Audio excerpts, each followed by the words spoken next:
Bem-vindos, aventureiros e aventureiras, no canal Livros que Li, Emoções que Vivi. Voltei para contar a última parte dessa história arrepiante, A Pequena Besta. Bora lá?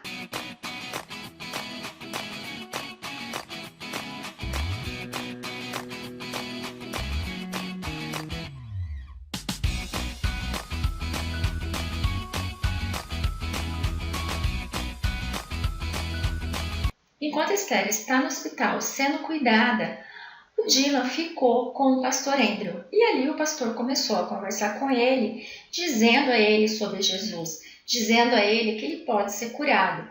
E quando o Dylan questiona que eles são ricos, que eles não precisam de Deus, que a família não acredita em Deus, então o pastor começa ali a explicar para ele a importância de Deus, que Deus mandou o seu Filho único, que Deus, ele perdoa, que Deus salva, e que se ele quiser ser salvo, se ele quiser se livrar disso que ele tem, então Deus é o melhor caminho. E quando ele pergunta o que ele tem, ele fala, você tem uma possessão demoníaca, e somente Deus vai conseguir te livrar disso, mas você tem que querer. Então ele olha e diz, sim, eu quero.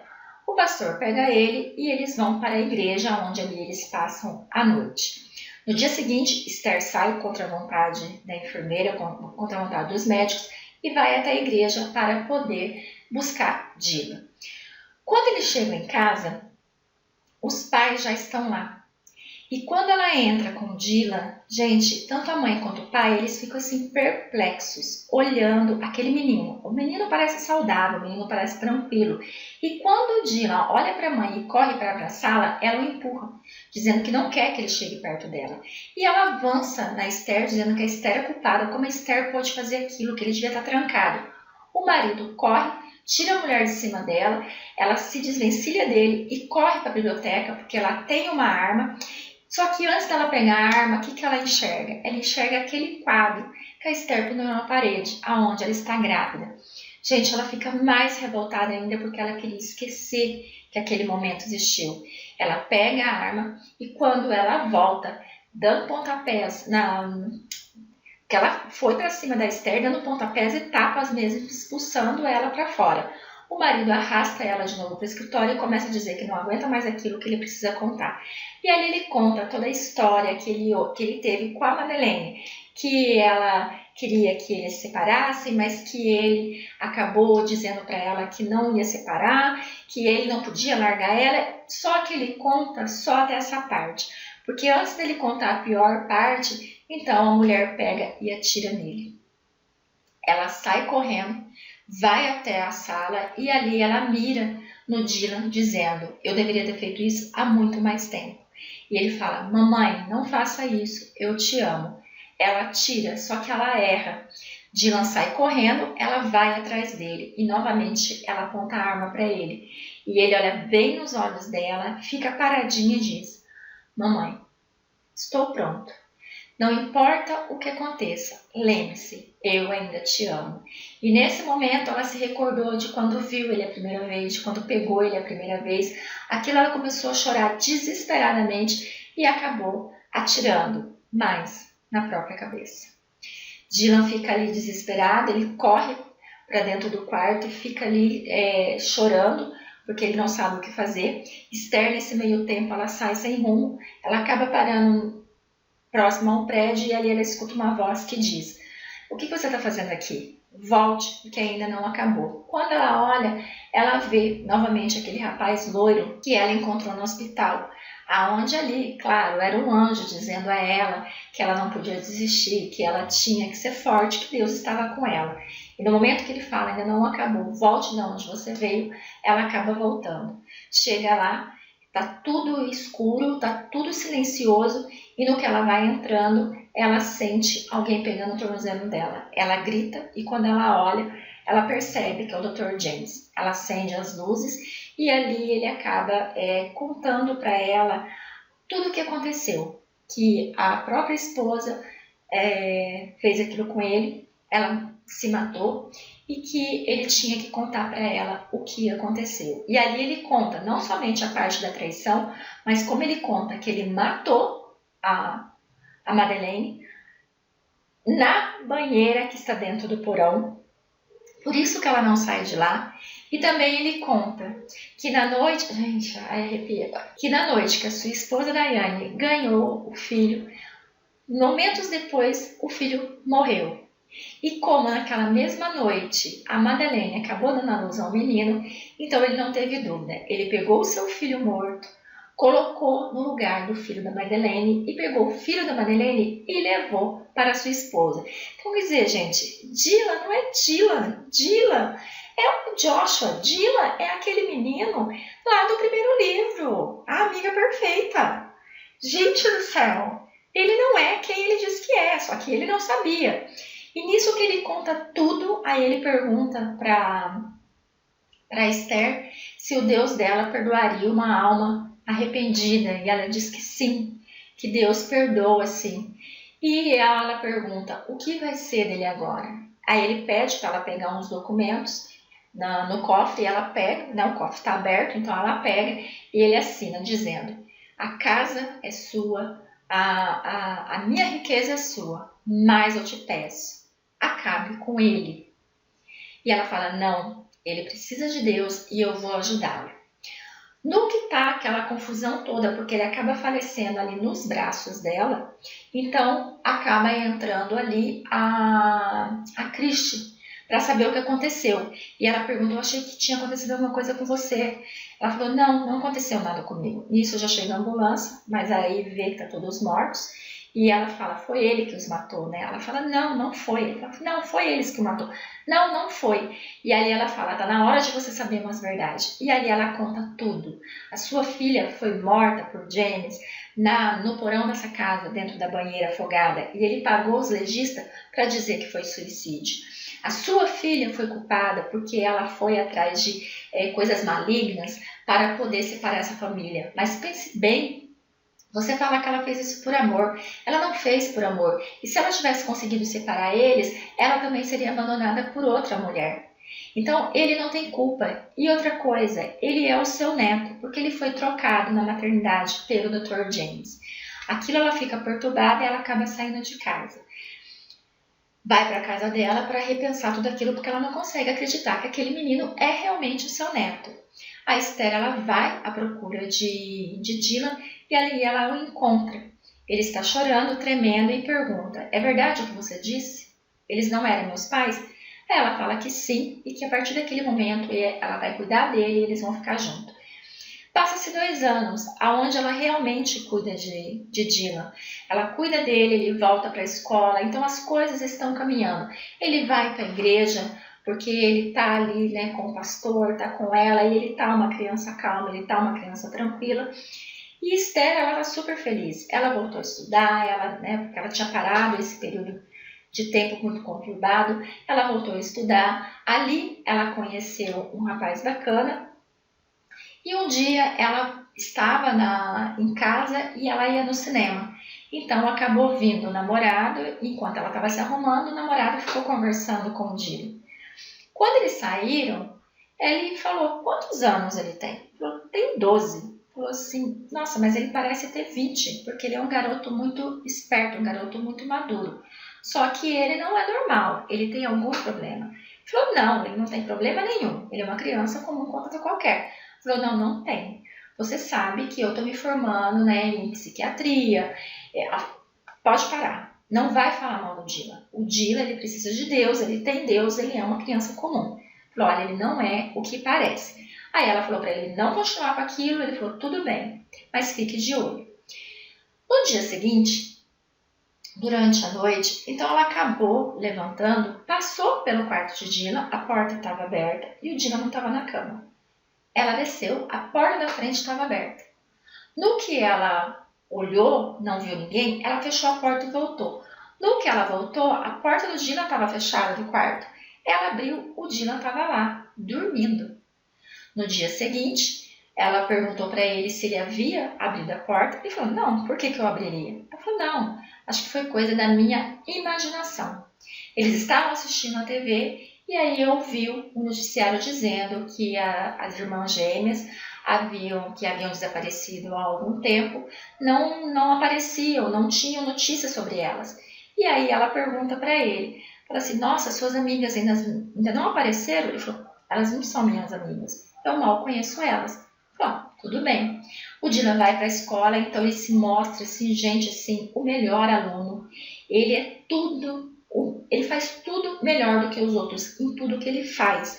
Então ele assim é como se fosse superdotado. Só que ele, todos os anos, ele ganha uma competição de piano. Só que esse ano tem um garoto que parece ser melhor que ele.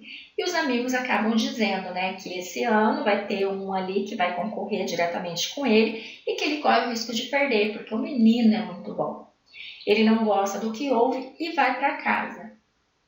Chega o dia da competição, então eles chegam até a escola e tem algum burburinho, alguma coisa, né, e eles não conseguem entender muito bem. Tem a competição, ele ganha porque o garoto não aparece. E no final, como não tem mais como a diretora esconder, eles acabam descobrindo que o menino que ia competir não apareceu porque foi encontrado morto atrás da escola. Gente, é muito estranho, né? Ela fica assim achando tudo aquilo muito estranho, mas ela não comenta nada. No dia seguinte, a Esther chegou tarde da faculdade e encontrou ali um bilhete onde dizia: sair para dar uma caminhada, volto logo. Ela nunca gostou dessas saídas dele. Ele tem uma mania de ficar saindo, ficar horas fora e depois volta. No que ele chegou, ela já estava dormindo. No outro dia de manhã ela perguntou que horas que ele chegou. Ele falou que não chegou tão tarde, ela já estava brava com ele, mas tentou se controlar. Ela acabou indo até o quarto dele para pegar o cesto de roupa suja. Mas ela acabou tropeçando numa almofada e para não cair ela segurando a porta do guarda-roupa. Nisso, caiu ali aquela câmera aonde faz gravação. E Dylan é aquele um que não sai sem aquilo lá, porque ele adora fotografar, ele adora filmar. E ela pegou e começou a olhar. No que ela começou a olhar, ela percebeu que, gente, ali tinha várias fotos, até um primeiro momento normais, mas de repente começou a aparecer fotos das meninas que estavam desaparecidas. Primeiro fotos delas longe, depois fotos mais próximas, até que começou a ver foto delas amarradas, delas machucadas, e prestando um pouco mais de atenção, ela viu que o lugar onde as meninas estavam amarradas era nada mais nada menos que o porão da casa. Aquilo ela acabou ficando desesperada porque ela ouviu um barulho e saiu correndo do quarto, mas ela esqueceu a câmera em cima da cama. E assim que Dylan entrou, ele perguntou: Esther, você mexeu nas minhas coisas? Ela disse não. Mas mexeu, gente, porque ela deixou lá. Esther esperou que ele fosse para a escola e foi até a porta do porão, pegou a chave que estava escondida. Só que no que ela foi colocar a chave, ela percebeu que tinha um pó branco ali. Então ela viu que se ela entrasse ali, ele saberia que ela tinha descoberto tudo. Nisso ela ficou meio perdida e correu à casa da Agatha. Ali, conversando com a Agatha perguntou o que foi que ele fez dessa vez. Aí ela contou sobre os corpos e falou: eu não sei o que fazer. Ela falou: faz o que a mãe dele fez. Coloca um sonífero na comida dele. Assim, quando ele dormir, a gente tranca ele lá novamente e vê o que aconteceu. Quando ela retornou para casa, então ela fez o que a Agatha falou. Então, ela preparou uma jarra de suco, onde ali ela colocou os comprimidos.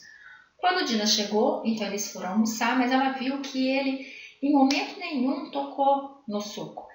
Quando o telefone tocou, ela foi atender, era um namorado, Alice, dizendo a ela que ele leu todos os documentos que ela entregou para ele e que Dylan, na verdade, tem ali, ele é psicótico, então ele é psicopata e era para ela tomar cuidado. Mas como ela havia tomado um pouco do suco que era dela, não o que estava no copo dele, ela acabou desmaiando. Quando ela acordou, ela estava no porão amarrada e ali Dylan estava com ela. Você deve estar se perguntando, né, como é que essas vadias vieram parar aqui? Pois bem, vou lhe contar. Elas não quiseram namorar comigo e eu não aceito ser rejeitado. Então, eu tive que induzir elas a virem aqui com a desculpa de que eu ia ajudar no trabalho escolar e assim que elas vieram, eu dei um fim nelas. E Esther, você achou que você ia conseguir me dopar, mas você nem imagina quantas coisas interessantes tem naqueles livros que era do Dr. James. Nisso ele começou ali a jogar gasolina por todo o porão e ela gritava: por favor me solte, por favor me solte, por favor me solte. Ele ria, gente, ele ria descontroladamente.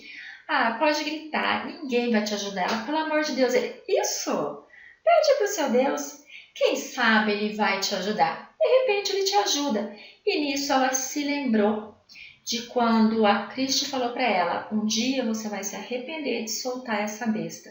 Um dia você vai se arrepender do que você fez. E ali ela começou a chorar desesperadamente, porque ela não tinha como sair. Ele ia tacar fogo e ia acabar com tudo. Mas Agatha acordou assim, de um susto, e ela acabou vendo que tinha alguma coisa errada. Nisso ela acabou chegando até o porão e acertou a cabeça de Dylan. E ali ela foi para ajudar a soltar a Esther para que elas pudessem fugir dali. Mas enquanto ela estava ali tentando soltar a Esther, Dylan acabou se levantando com um galo na cabeça e foi para cima da Agatha. E ali eles começaram uma briga rolando no chão. Esther conseguiu desamarrar os pés, mas já era tarde demais, porque tinha um isqueiro aceso que Dylan já tinha acendido antes de ser atacado na cabeça pela Agatha, e a gasolina chegou até lá, começou a pegar fogo em tudo. O Wallace chegou na casa porque ele tentou falar com Esther, não conseguiu e achou estranho do nada ela desligar o telefone, então ele chegou juntamente com a polícia. E aí, gente, tudo aconteceu muito rápido. Então Esther foi socorrida e quando ela acordou no hospital, a primeira coisa que ela perguntou foi como Dylan estava, onde estava Dylan. Então responderam: a única coisa que sabemos é que uma senhora de cabelo branco o retirou desacordado, mas ninguém mais ouviu. Quem o retirou de lá foi Cristi. Ela o levou para a casa dela e ali, gente, ela cuidou dele, ela fez curativos nele e ela decidiu falar para ele o que ela ia fazer com ele. Como agora ela sabe que é neto dela, então ela não consegue matá-lo, ela não consegue fazer o que era correto. Então ela conseguiu, desde o momento que ela descobriu que ele era neto dela, entrar em contato com o pai dele e dizer que ele precisava ir para o Brasil para morar com ele, porque a mãe havia falecido. Ele disse que não acreditou em primeiro momento que o filho era dele e ele disse que assim que ele chegasse ele ia fazer um exame de DNA. E se fosse filho dele, então ele iria cuidar. No dia do embarque, ele estava subindo as escadarias do avião. Quando ele olha para trás, ele vê Esther. Esther está olhando para ele fixamente. A Esther está atormentada, ela está com o coração partido, porque afinal de contas ela criou um vínculo com ele, então ela se sentia assim, como se ele fosse parte da vida dela, e agora ela estava vendo ele embora depois de tentar matá-la. E nesse momento, gente, ele olhou para ela e deu um sorriso tão diabólico que ela chegou a ficar arrepiada. E assim a gente finaliza essa história, aonde o terceiro livro, que ainda vai ser escrito pela autora, ele vai trazer mais sobre a vida de Madeleine, ele vai trazer sobre a vida de Joshua no Brasil. Lembrando que ela começou de trás para frente. O primeiro contou como ele viveu aqui no Brasil, o segundo contou como ele veio para o Brasil e agora o terceiro vai contar como ele viveu aqui com o pai dele até o ponto que ele, eu não sei se ele matou o pai, ao ponto que ele fugiu do hospício e cometeu tantos homicídios, que foi o que foi dito no primeiro. Espero que vocês tenham gostado, espero que a autora escreva logo esse terceiro, porque eu estou ansiosa, e a gente se vê no próximo vídeo com uma nova história. Muito obrigada pela companhia, fique com Deus e até a próxima!